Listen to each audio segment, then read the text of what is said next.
तर मी शब्दाचा पक्का बहिणींना नाराज करणार नाही असं अजित पवारांनी म्हटलेले बजेटमधून लाडक्या बहिणींसाठी 2100 रुपयाची घोषणा केली नाही अशी टीका विरोधकांकडून करण्यात आली। बजेटमध्ये कोणत्या घोषणा करण्यात आलेल्या आहेत त्याही आपण पाहूया। राज्यासाठी नवं गृहनिर्माण धोरण राबवण्यात येणार। राज्यभरात 237.5 किलोमीटरचे मेट्रो मार्ग सुरू होणार। मुंबईतील 41.2 किलोमीटरचे मेट्रो मार्ग सुरू होणार। ठाणे वर्तुळाकार मेट्रो मार्ग प्रकल्पास मान्यता।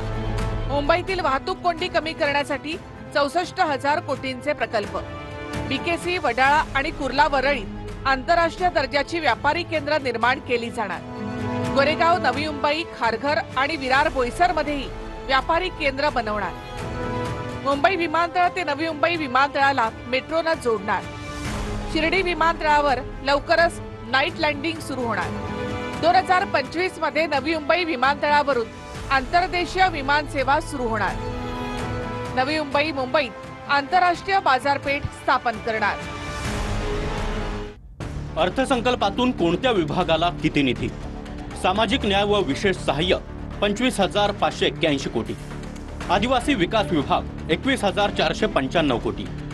जलसंपदा विभाग 16,456 कोटी।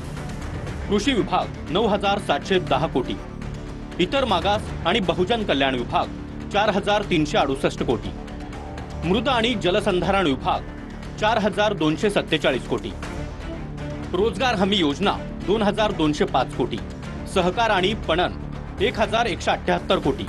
दिव्यांग कल्याण विभाग 1,526 कोटी। अल्पसंख्याक विकास विभाग 812 कोटी। फलोत्पादन विभाग 708 कोटी। मदत आणि पुनर्वसन विभाग 638 कोटी।